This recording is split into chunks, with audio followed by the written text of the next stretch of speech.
This time on Poll Hub, Robert F. Kennedy Jr. has been a bit of an outlier in the Trump administration. As Secretary of Health and Human Services, he has led the MAHA movement, that's Make America Healthy Again. It's drawn support from plenty of people who might otherwise be on the other side of this administration. But is that support real, or is it based on mistaken impressions? We're going to look at some data about that. Then, bottled water is ubiquitous. But is that a good thing? Many Americans think it's safer than tap water, but they worry about the plastic pollution problem from hundreds of millions of empty water bottles that are deposited every year. We're looking at what might appear to be some conflicting data on that. Finally, we finish with a fun fact about fast food. How is that for some great alliteration? Stick around. Hi, everybody. Welcome to Poll Hub. I'm JD Dapper. I'm Barbara Carvalho. I'm Mary Griffith. And I'm Lee Maringoff. So we start with one of the more interesting people in the Trump administration. Notably, there are two people who were running for president as Democrats at one point that are in his administration, Tulsi Gabbard and then Robert F. Kennedy Jr. And Robert F. Kennedy Jr. has been probably the more well-known of these. Certainly he's been in the news more, mainly because of this Make America Healthy movement that he has led. And it has brought in a really interesting mix of people kind of not into the administration, but people into the political mix. Lots of people who I think would be more traditionally thought of as liberals, people who might be opposed to some vaccines or might be really concerned about organic food or no pesticides in food and all those kinds of things. Those people have supported him, and in some way, I think, could be said to be supporting the administration because of their support for him. The question is MAHA something that is bringing in people to the party in meaningful ways beyond Republicans? And then what do Republicans think about this? Because some conservative Republicans might not normally be thought of as people who are getting their organic granola while wearing their Birkenstocks to the co-op. Anyway, that may have been a bit much. Anyway, so Data for Progress did a recent poll just a couple weeks ago, and it highlights several key findings about the MAHA movement. 39% of voters in this poll say they support MAHA's general goals, but only 14% say they actually identify with the movement as MAHA, as there is, of course, the people who identify as MAGA. So MAHA, only 14%. And about a third of voters reject MAHA outright from this poll. So when we dig into this a little, and this is where I think it's interesting, support declines significantly when voters are given more information about what MAHA actually is. So favorability towards Robert F. Kennedy Jr., who is kind of the face of MAHA, drops across all voter groups after exposure to additional information. So in the survey, they informed voters about 9 actions that have been taken, including withdrawing long-standing guidelines for routine childhood vaccinations, that thousands of public health experts have been fired, the claim that autism is linked to vaccines, and the other claim that it's linked to Tylenol usage, and the use of artificial intelligence to cite fake health studies that has actually occurred on the HHS website. Once voters are informed of these things, then support falls. I want to stop there and ask Barb, when you inform voters of these things, that is a different type of polling in some ways and a different type of question than what might be normally asked. So before we even get into what that means, I do want to kind of set the table here with when you ask questions that way, it can change outcomes of what respondents say. Absolutely, no question about it. If you think about whenever you have the opportunity or are solicited to do an opinion poll, you are being taken out of whatever context you are in and brought into a very different context. And every question that the researcher asks is going to impact your opinion on the next question.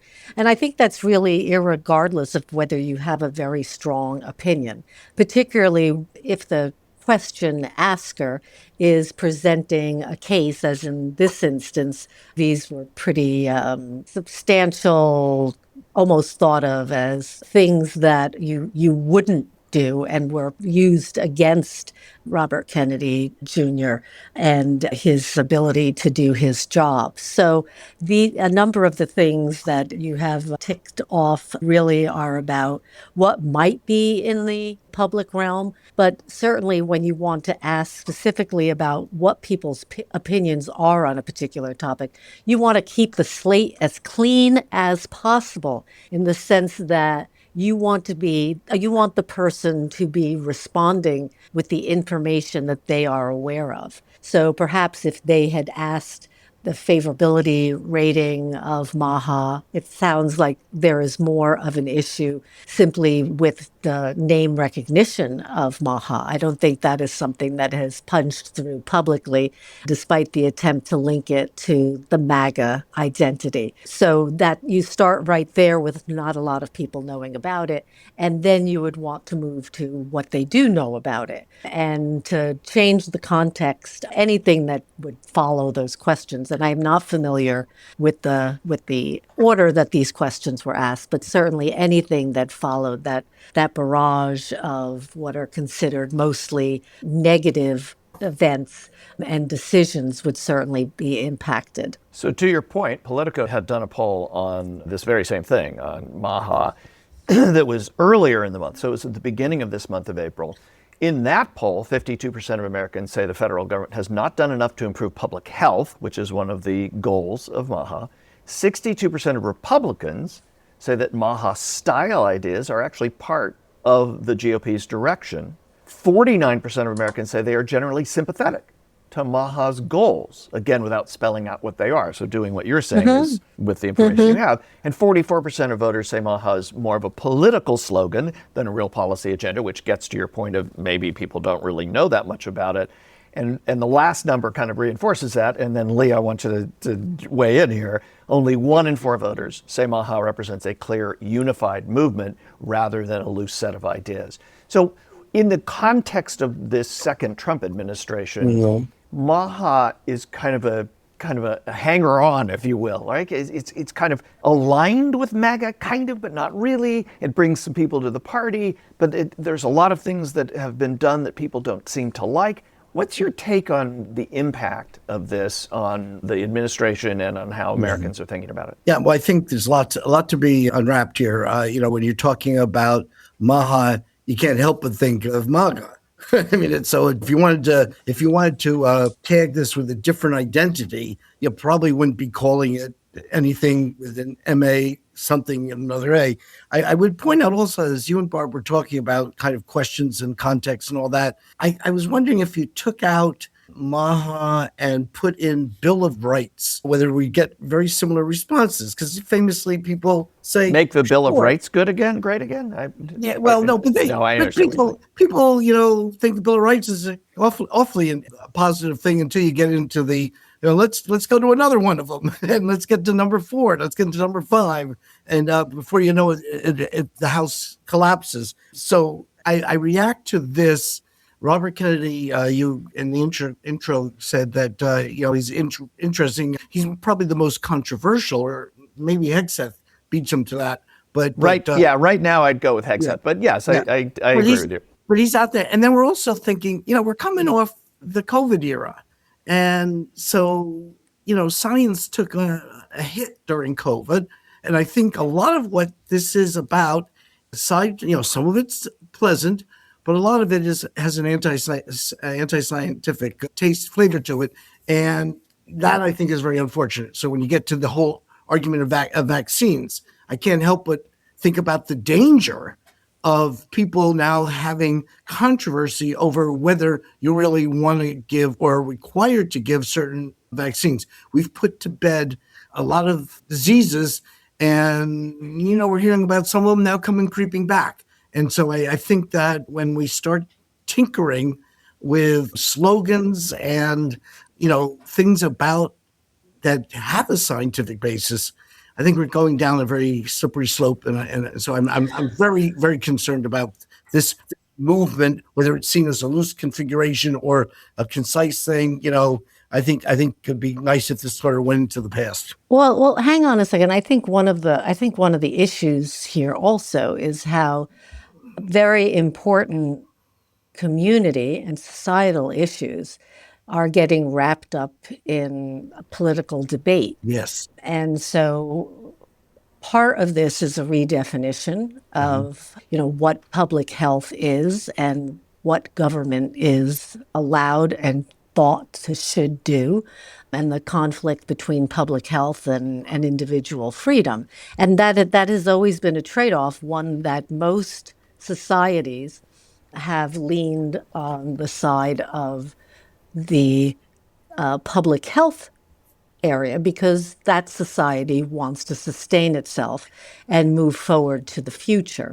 So there have always been trade-offs between the individual and the community in the sense of public health.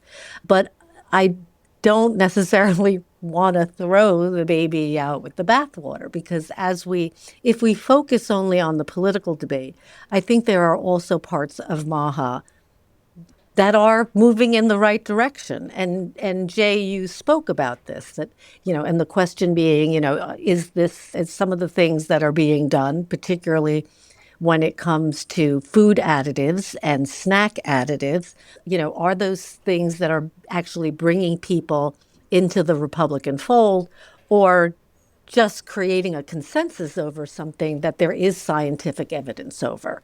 We know that Americans in particular eat an inordinate amount of processed food.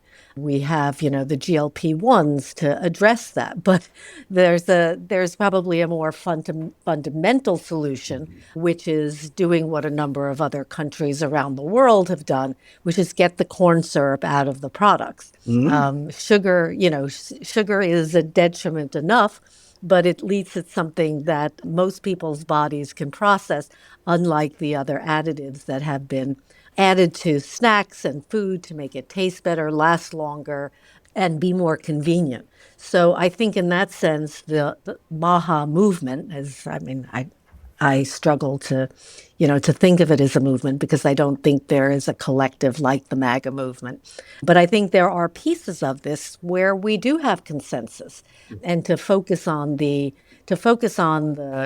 divisions, I think it can be somewhat destructive because there are pieces that are very positive. Certainly not the issue with vaccines. I am very much a public health advocate and believe that we are living as long as we are because of science and because of the innovations that we have had over the last 100 years or so.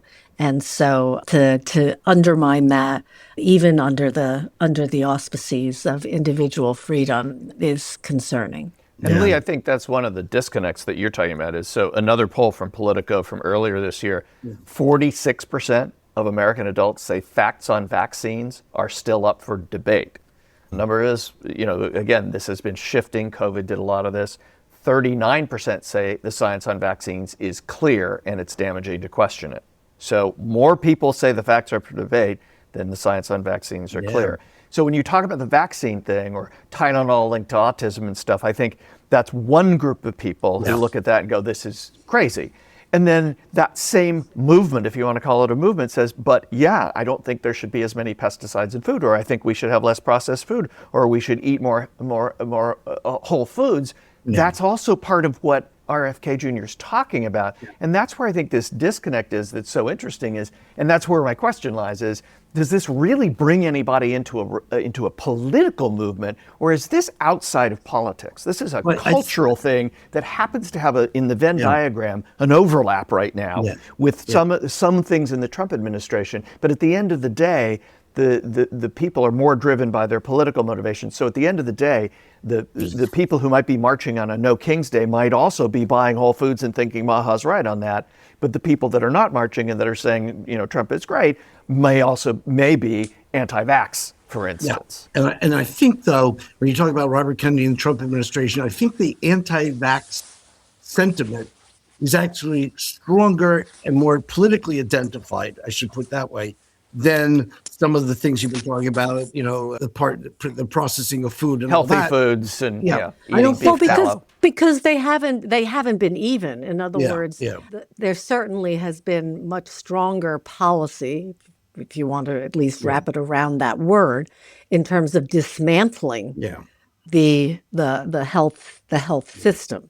So the firing of government workers, the replacing of scientists with faith-based individuals. I mean, the message from the administration as a whole is certainly one that is much more anti-science, including, the no longer Hegseth no longer mandating flu vaccines for the military. Any kind of uh, review of history would understand, way back to, Washington's time that, there are certain protections that you need to take when you're dealing with people in close quarters and that move in large numbers together.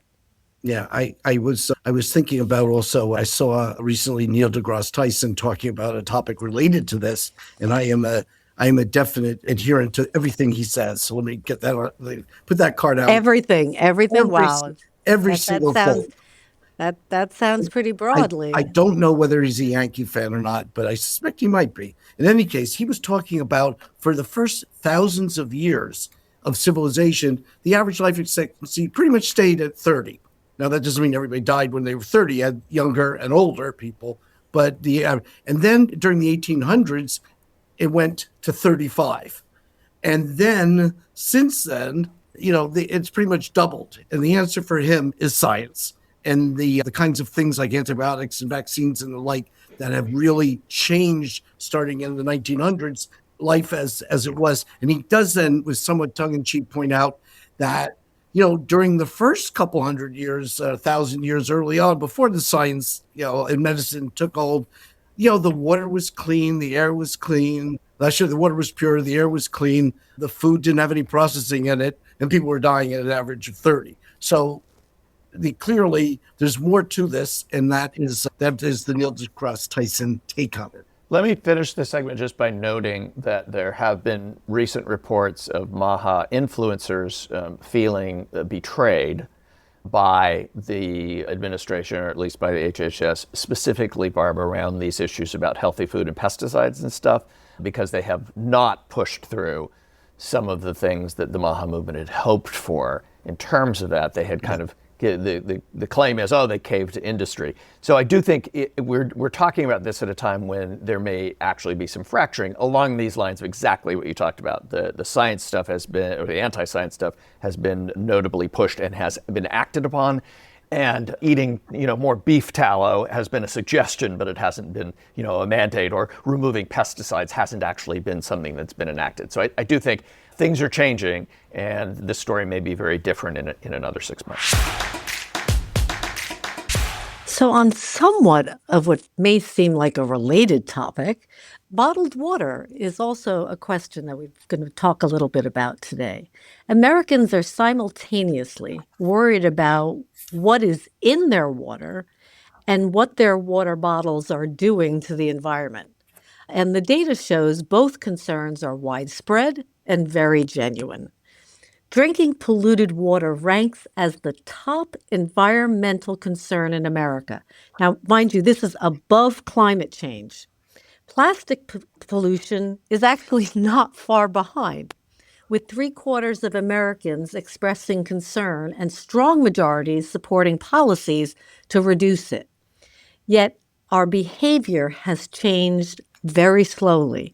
Only 1 in 3 Americans report actually reducing their plastic use over the past 5 years, and bottled water remains one of the most commonly purchased single-use plastic products in the country.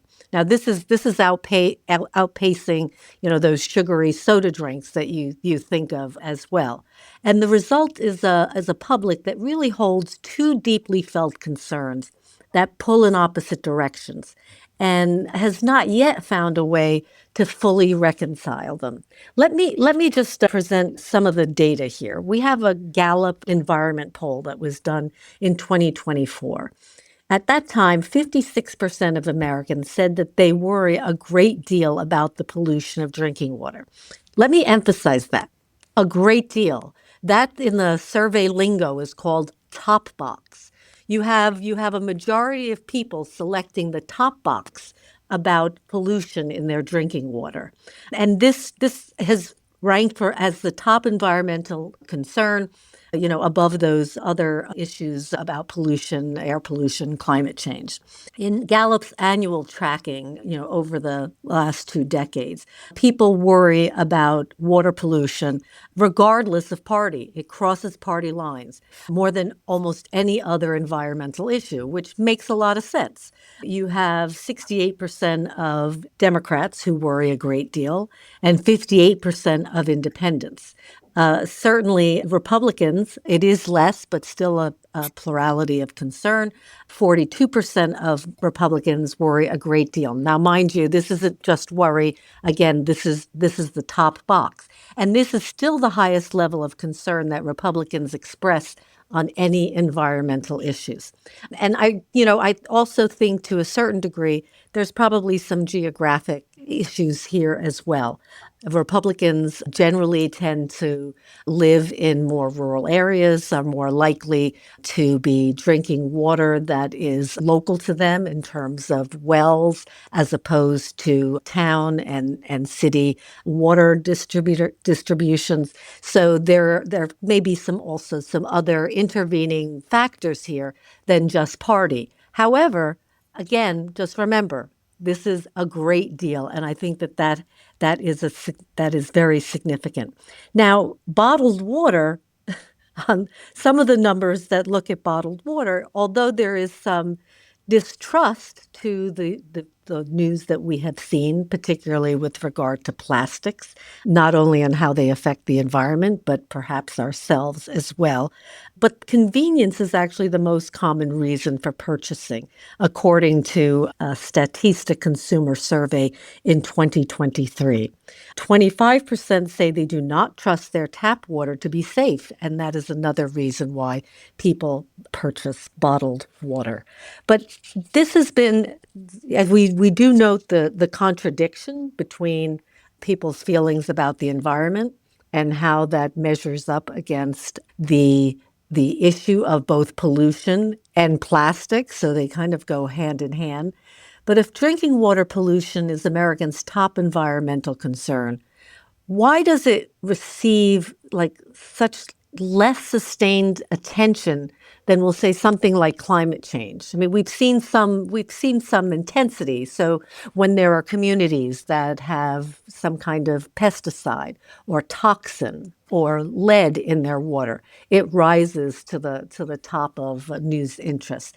But it really is a back burner issue most times. Anybody want to weigh in on that? Well, Barb, I would counter that with another question, which is that lack of attention because there are these alternatives available to people? When you think about it, without water, you can't live. Of course, other environmental concerns threaten existence, but when you think about water, this is something that you need on a daily basis in order to survive. And I find it interesting that there is this, not necessarily a trade-off, there's concern about what the plastics are doing, but I also wonder if attention given to things like recycling sort of appease that concern about what plastic is doing to the environment, because people could be thinking, again, we don't have data to back this up, this is purely anecdotal, that you may be drinking bottled water out of concern or out of convenience, but then you're doing the right thing to protect the environment by then recycling and taking care of the environment in that way. But one thing that I do think would be interesting to ask in a survey would be, are you using filtered water but using a reusable plastic bottle or a metal bottle or some type of sports bottle to alleviate both concerns here? So I also want to take on this issue of the fact that it does appear to be an issue of trust, particularly when it comes to tap water. Is this just something that is kind of part of the deterioration of trust that we see in so many other institutions? Or is there some real differences or real problems in infrastructure that cause these safety concerns? Yeah, I think part of it is that. I think part of it, between hearing about Flint and other water systems, municipal water systems in America having problems, that there's been some fracturing of the trust. America used to be known, and look, Western Europe's the same way, for having water you could drink out of a tap, which you couldn't do elsewhere in the world. the safest water in the world. We spent billions and billions of dollars on water treatment systems, and we still do. We still spend a huge amount. New York City, spent billions and billions and continues to spend billions on a new way to deliver water to the city, the third water tunnel, and on filtering water, which had never been filtered until the 90s or 2000s. I think it happened during Bloomberg. So there's been a lot of effort to keep tap water safe, yet something like Flint happens and people say, I just don't know.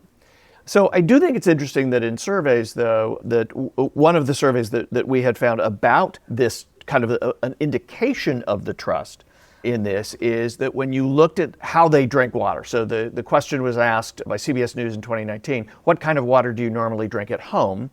19% said straight tap water. So 1 in 5 drinking tap water. 41% say tap water that's filtered, so like one of those Brita filters or something. So if you add those two numbers together, the majority of people, and it's not a small majority, at home do drink water from the tap one way or another, and 35% say they drink bottled water. But we're not at home so much anymore, right? So when you think about tap water in the municipal water system, our interaction with that is actually somewhat limited compared to how mobile we are now. We have cup holders in our cars. We've got places to go. There's all these waters. There's smart waters, dumb waters, there's electrolyte waters, there's flavored waters.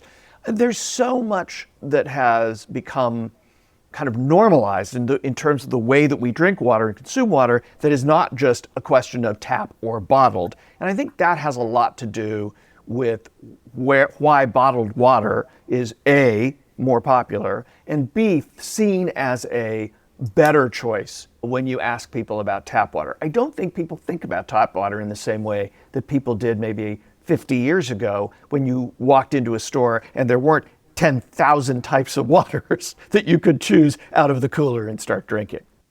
And to add to your point there, Jay, you could also walk into a park and drink from a water fountain. And so there was public access to tap water, which definitely does not exist today. And on our floor here at Hancock, at Marist, at the end of the hall, there's a drinking fountain. I walked by it for years without recognizing there was a drinking fountain there because I don't even think about it. They just recently installed a filtered water bottle filler. So if you have one of these stainless steel bottles, you now put that in. Those are all over the place. You see them in airports and everything. And that's the other big change. So Mary, that's what you got at is look on campus. How many kids are carrying around, not plastic, they're carrying around metal, stainless steel water bottles. And they fill them up with water, filtered water or, whatever they fill them with. They're bringing the water with them. So I do think there's a generational change going on that does recognize the risk of plastic and at the same time says, I don't know if I want to drink tap water. So I think when you get to younger generations, the discrepancy or the disconnect is actually maybe less. So again, a somewhat related topic today. We're on a health and drinking and eating phase of this podcast. Roper reports from 1977. I'll get back to that in a second. But the question is, how often would you say you eat out at a quick service food place like McDonald's, Burger King, Pizza Hut, etc.? 2 or 3 times a week, once a week, 2 or 3 times a month, once a month, or less often than that. This is 1977. 2 or 3 times a week, 17%, once a week, 17%, 2 or 3 times a month, 19%. So I can't add those up in my head. 34, 44, 53% are clocking in at several times a month. Once a month, another 14%. So way back when there was, a high usage of this propensity to fast foods, and I think these numbers are astronomically different. The reason I referenced 1977, when I was in college, slightly before that, McDonald's famously had, the signs, which became, 50 million sold, 1 billion sold, 2 billion sold. And my joke is when I was in college, it said like 84 sold.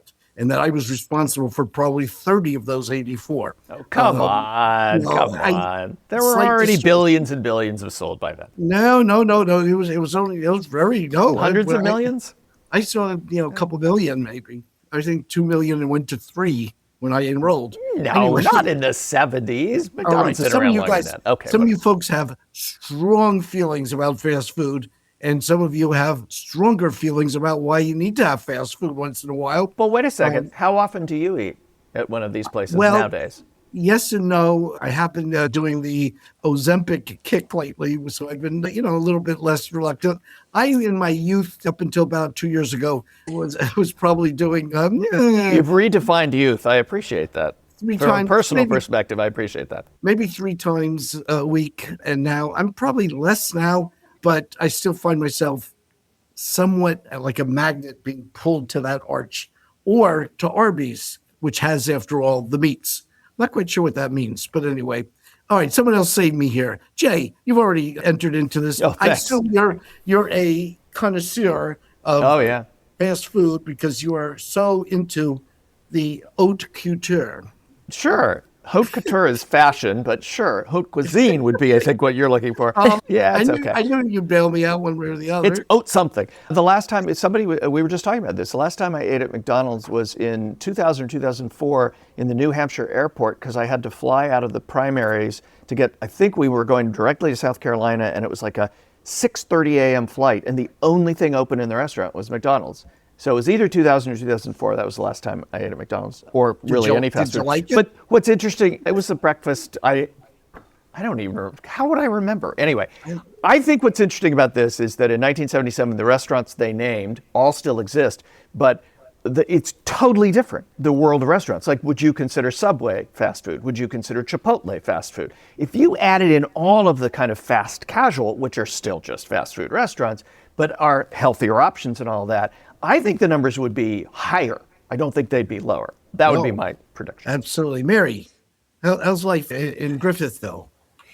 Well, I would agree with Jay. I mean, I tend to eat at fast service restaurants more frequently, but more like the Chipotles and all of those types of things. But I will say that, yes, I do frequent the traditional McDonald's, Burger King, and I know everybody's sick of hearing about my kids. Sometimes I'm sick of hearing about my kids, but more frequently than not because they do, excuse me, because they do indulge every once in a while. And sometimes when you're coming back from a sporting event or that type of occasion, you need to grab something quickly. But, when I was working at NBC, eating at a McDonald's or a Burger King was virtually unheard of. I think our guilty pleasure was when some of the staff would go to Wendy's for a spicy chicken sandwich, and that was like once every 2 months or so.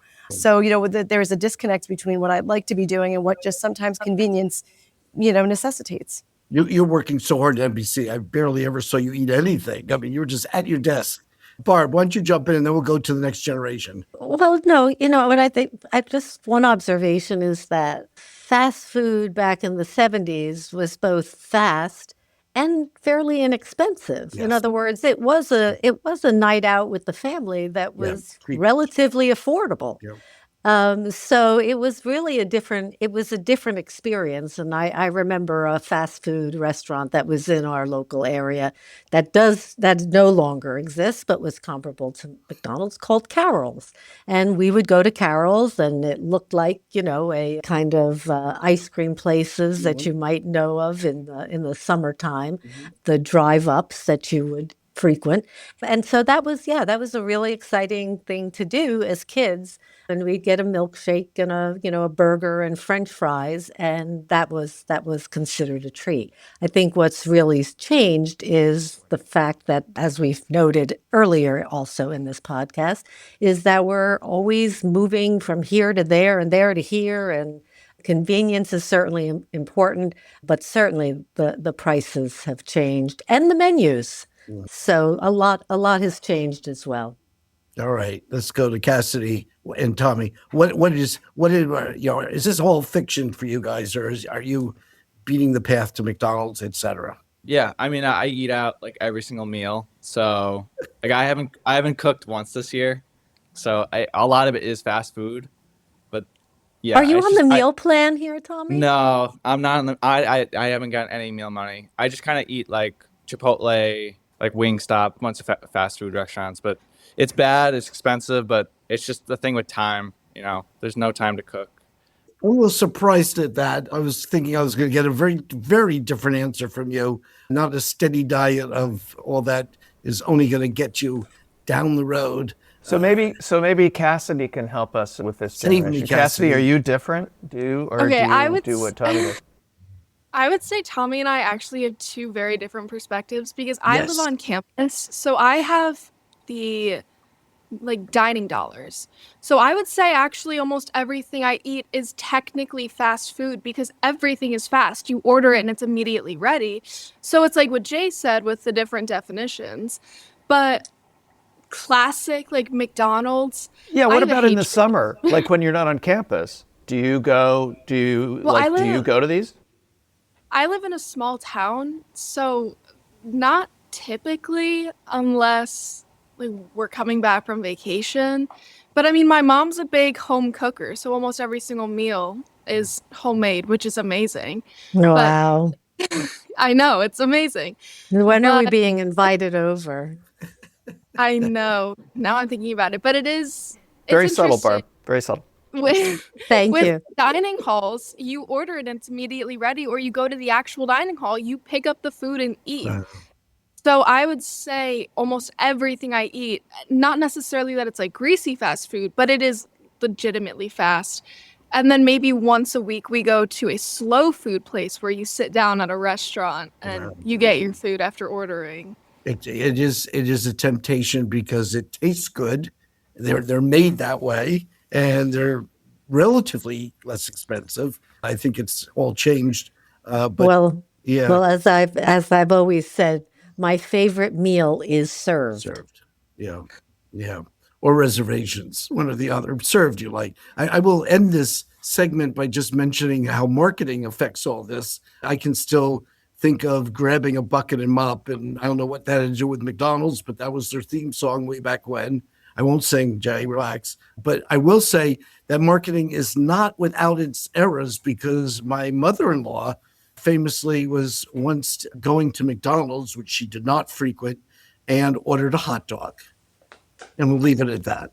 Have a good week, folks, and we'll see you next week. That'll do it for Poll Hub this week. Poll Hub is produced by the Marist Poll at Marist University in Poughkeepsie, New York. Mary Griffith is our executive producer. Casey Schaff is our production supervisor. The Poll Hub team includes AJ Gambino, Tommy Rogers, Cassie Connors, Sylvia Weiser, and Molly Goodger. If you enjoy Poll Hub, consider telling a friend about us. If you'd like to learn more about polling and survey science, check out the Marist Poll Academy, our free online learning portal accessible from our website. Remember, you can always tell your smart speaker to play Poll Hub, and with any luck, it'll cooperate. Finally, wherever you listen to Poll Hub, there is a subscribe button. Click it, and the latest episode will be ready for you in your podcasting app as soon as it's released. We'll see you next time.